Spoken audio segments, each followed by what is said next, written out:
বিসমিল্লাহির রহমানির রহিম।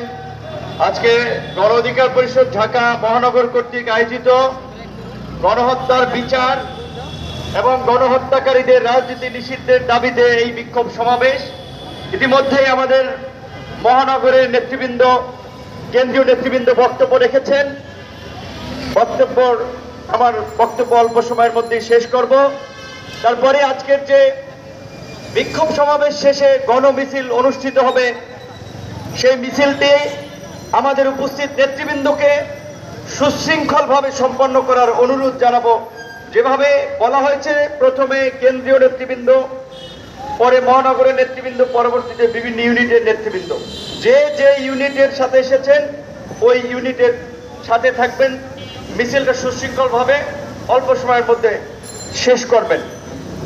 আজকে আমাদের নেতৃবৃন্দের বক্তব্যে পরিষ্কার যে 5 দফা দাবিতে গত 5ই ফেব্রুয়ারি জেলাব্যাপী প্রধান উপদেষ্টার কাছে ডিসির মাধ্যমে স্মারকলিপি দেওয়া হয়েছে। আগামী 19 তারিখ জেলায় জেলায় বিক্ষোভ কর্মসূচির ডাক দেওয়া হয়েছে এবং একই দাবিতে আজকে ঢাকা মহানগর কর্তৃক এই বিক্ষোভ সমাবেশ এবং গণমিছিল। সেই 5 দফার লিফলেট আপনারা দাবিগুলো জানেন, তারপর আমি আপনাদেরকে আবারও জানিয়ে দিচ্ছি। আমাদের 1 নম্বর দাবি হচ্ছে, এই জুলাই গণহত্যায় জড়িত বিদেশে পলাতক মাস্টারমাইন্ড শেখ হাসিনা সহ সকলকে আইনের আওতায় এনে বিচারের মুখোমুখি করা এবং গণহত্যার সাথে জড়িত আওয়ামী লীগ ও তার দোসরদের রাজনীতি নিষিদ্ধ করা। আমাদের 2 নম্বর দাবি হচ্ছে, জুলাই আগস্টের বৈষম্য বিরোধী ছাত্র আন্দোলন সহ বিগত 16 বছরের গণতান্ত্রিক লড়াই সংগ্রামে আহত এবং নিহতদের সঠিক তালিকা তৈরি করে ক্ষতিপূরণ এবং আহতদের যথাযথ চিকিৎসা নিশ্চিত করা। আমাদের 3 নম্বর দাবি হচ্ছে, গণ অভ্যুত্থানের আকাঙ্ক্ষায় রাষ্ট্র সংস্কার ও নতুন বাংলাদেশ বিনির্মাণে জাতীয় ঐক্যমতের ভিত্তিতে কার্যকর সংস্কার নিশ্চিত করা এবং অনতিবিলম্বে দেশে স্থিতিশীলতা ফিরিয়ে এনে এই গণহত্যার বিচার সহ সামগ্রিক জন আকাঙ্ক্ষা পূরণে আমরা মনে করছি এই উপদেষ্টা পরিষদ ব্যর্থ হচ্ছে। এই উপদেষ্টা পরিষদের পুনর্গঠন। আমাদের 4 নম্বর দাবি হচ্ছে, বিগত 16 বছরে ফাঁসিবাদের আমলে উন্নয়নের নামে দুর্নীতি, লুটপাট, অর্থ পাচার, রাজনৈতিক দুর্বৃত্তায়নের সাথে জড়িত ছিল যারা, তাদের বিচার নিশ্চিত করা এবং তাদের সম্পদ বাজেয়াপ্ত করা। আমাদের 5 নম্বর দাবি হচ্ছে, বিগত 16 বছরে ফ্যাসিস্ট হাসিনার রেজিমে যারা গুম, খুন, বিচার বহির্ভূত হত্যা সহ 2014, 2018 এবং 24-এর ভুয়া নির্বাচনের আয়োজনের সাথে জড়িত ছিল, তাদেরকে আইনের আওতায় নিয়ে আসা।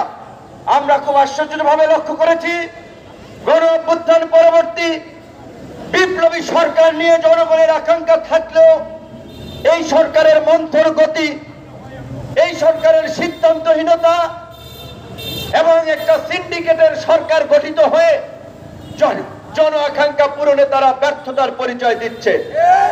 যার ফলে আজকে এই বিপ্লবের 6 মাস পরে ছাত্র কিংবা জনতা কাউকে যাওয়া লাগে এই গণ অভ্যুত্থানকারীদের আস্তানা গুড়িয়ে দিতে, কাউকে রাজপথে নামা লাগে তাদেরকে গ্রেপ্তারের দাবিতে, কাউকে রাজপথে নামা লাগে তাদের নিষিদ্ধের দাবিতে। আমরা তো বন্দুকের নলের সামনে, কামানের সামনে নিজেদের জীবন সঁপে দিয়ে লড়াই সংগ্রাম করে এই সরকার গঠিত করেছি, এই সরকার প্রতিষ্ঠা করেছি। তারপরেও কেন আমাদের এই দুর্বৃত্তদের বিচারের দাবিতে রাজপথে নামা লাগবে, আমাদের কেন মিছিল করা লাগবে? তাই আমরা মনে করি, অনতিবিলম্বে জন আকাঙ্ক্ষা রাষ্ট্র বিনির্মাণে কার্যকর রাষ্ট্র সংস্কারের জন্য গণ অভ্যুত্থানের প্রকৃত অংশীদারদেরকে নিয়ে উপদেষ্টা পরিষদ পুনর্গঠন করা প্রয়োজন। আমাদের নেতৃবৃন্দ বলেছে, গত 6 মাস ধরে স্থানীয় সরকারের জনপ্রতিনিধি নাই। স্থানীয় সরকার কি গুরুত্বপূর্ণ আপনারা জানেন? উপজেলার চেয়ারম্যান, জেলা পরিষদের চেয়ারম্যান, পৌরসভা, সিটি কর্পোরেশনের মেয়রদেরকে অপসারণ করা হয়েছে। 6 মাস এখন পর্যন্ত এই আমি বলবো অবশ্যই অদক্ষ এবং তারা তাদের কাজে ব্যর্থতার পরিচয় দিয়েছেন। এখন পর্যন্ত স্থানীয় সরকার বিষয়ে কোনো সিদ্ধান্ত নিতে পারে নাই। 6 মাসে স্থানীয় সরকার ছাড়া একটা সরকার কিভাবে চলবে, কিভাবে শক্তিশালী ভাবে কাজ করবে? জনসেবা নিশ্চিত করতে স্থানীয় সরকারই হচ্ছে উন্নয়নের মূল কেন্দ্রবিন্দু। সেখানে এখন পর্যন্ত স্থানীয় সরকার নিয়ে সরকার সিদ্ধান্তে পৌঁছাতে পারে না, একটা অদক্ষ সরকার। তাহলে এই সরকার, স্থানীয় এই পৌরসভা, সিটি কর্পোরেশন চলবে কিভাবে? জনগণ সেবা পেতে ভোগান্তি হচ্ছে। আমরা দেখতে পাচ্ছি কোথাও আমলা, কোথাও বিশেষ ব্যক্তি বিবেচনায় বিভিন্ন জায়গায় নিয়োগ দেওয়া হচ্ছে। শুনতেছি উপজেলা পৌরসভায় প্রত্যেক জায়গায় নাকি এরকম বিশিষ্ট ব্যক্তি ক্রাইটেরিয়ায় নিয়োগ দেওয়া হবে। বিশিষ্ট ব্যক্তি ক্রাইটেরিয়ায় নিয়োগটা যে দেবেন, বিশিষ্ট ব্যক্তিটা সিলেক্ট করবে কে, কোন অথরিটি? এই সমস্ত ভাওতাবাজি চলবে না। পরিষ্কার ভাবে আমরা বলছি, আগামী 2-3 মাসের মধ্যে স্থানীয় নির্বাচন দিয়ে দেন। এবং এই যে জেলা পরিষদ, উপজেলা পরিষদের চেয়ারম্যানদেরকে সরানো হয়েছে, পৌরসভা, সিটি কর্পোরেশনের মেয়রদেরকে সরানো হয়েছে, অথচ ইউনিয়ন পরিষদের চেয়ারম্যানদেরকে আবার রেখে দিয়েছেন। এখন আবার এই যে আমাদের গণ অভ্যুত্থানের আমরা যারা অংশীদার, যারা চেতনার কথা বলি, বিপ্লবী দাবি করি, তারা অনেকে কিন্তু দল ভারী করতে এই সমস্ত চেয়ারম্যান, মেয়র তাদেরকে কিন্তু শেল্টার দিচ্ছে। এই অপারেশন টেবিল হান কিংবা এই যে বিভিন্ন ভাবে যারা গ্রেপ্তার হচ্ছে, খোঁজ দিয়ে দেখেন থানায় কারা ছাড়াতে যাচ্ছে। এমনকি এদের মামলাগুলো জামিনের জন্য কোর্টে কারা দাঁড়াচ্ছে। আন্দোলন সংগ্রাম করেছি, জীবন দিয়ে রক্ত ঝরিয়েছি, জেল খেটেছি। বিপ্লবের পরে নানান সুবিধাবাদী, সুবিধাভোগী বিপ্লবী তৈরি হয়েছে। কেউ কোর্টে ব্যবসা করছে, কেউ থানায় ব্যবসা করছে, কেউ ইউনো অফিসে ব্যবসা করছে, কেউ ডিসি অফিসে ব্যবসা করছে। এই বিপ্লবের নামের নব্য ব্যবসায়ীদেরকে আপনাদেরকে রুখে দিতে হবে। এই দেশের একমাত্র রাজনৈতিক দল গণ অধিকার পরিষদ, যারা কোন সরকারি সুবিধা, গোয়েন্দা সংস্থার প্রেসক্রিপশন, বিদেশি মিশনের পরামর্শে তৈরি হয় নাই। জনগণের চাহিদা অনুযায়ী, জনগণের আকাঙ্ক্ষা অনুযায়ী রাজপথে ধারাবাহিকভাবে গত 7-8 বছরের আন্দোলন সংগ্রামে মধ্য দিয়ে এই গণ অধিকার পরিষদ গড়ে উঠেছে।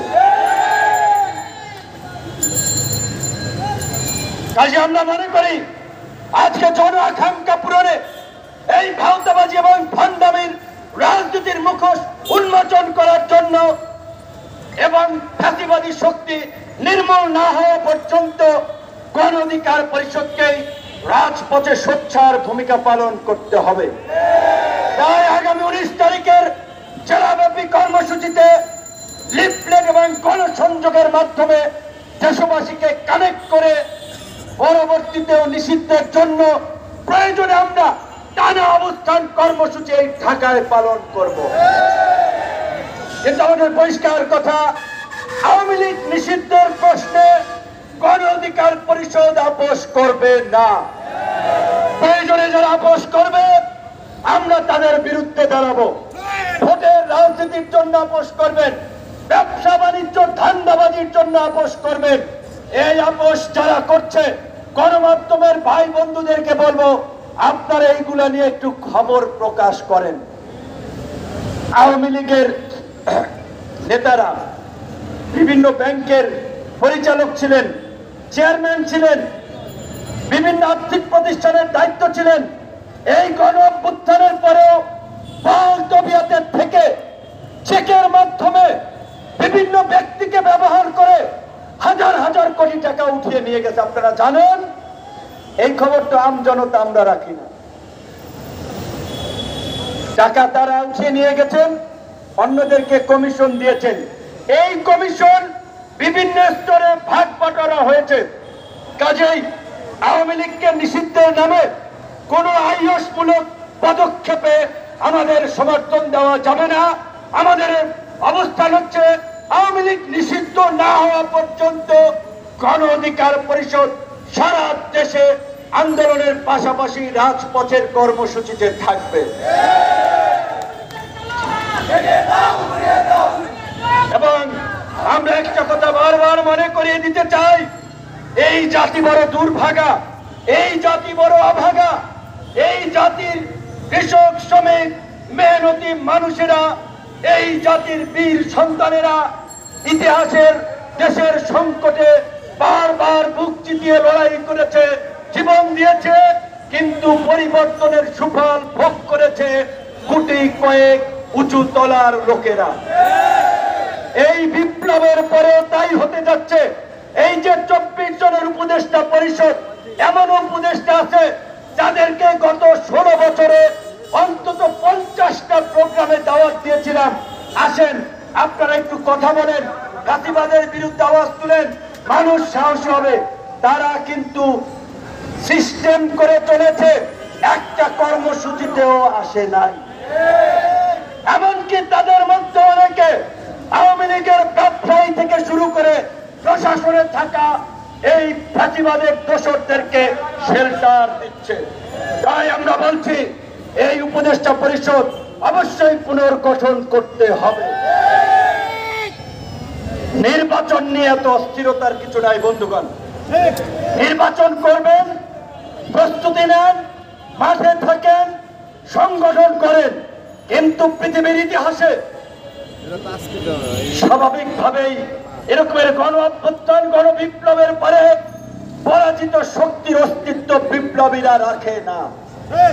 যদি আপনি রাখেন, এরাই আপনার জন্য ভবিষ্যতে কাটা হয়ে দাঁড়াবে, যন্ত্রণায় ভোগাবে।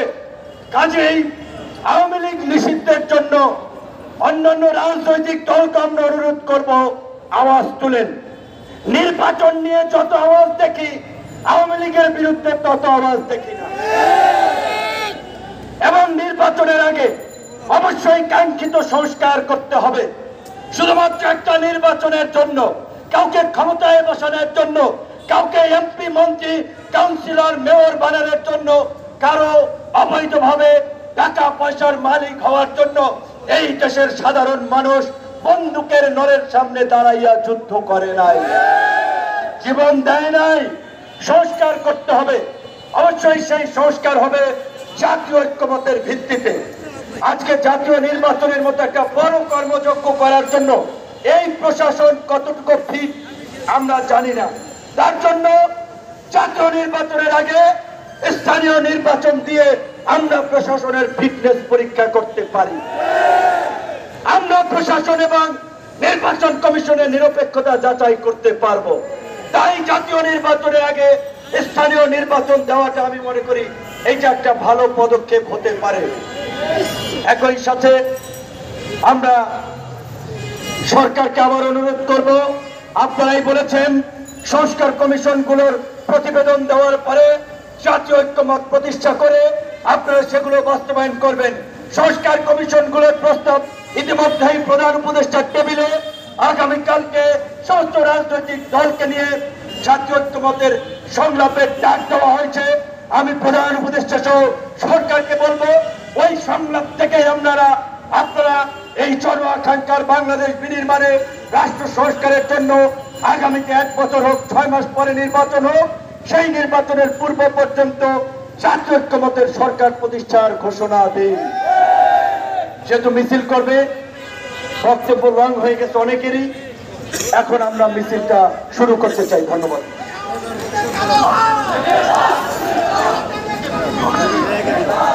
আমরা মিছিলটা বিজয়নগর হয়ে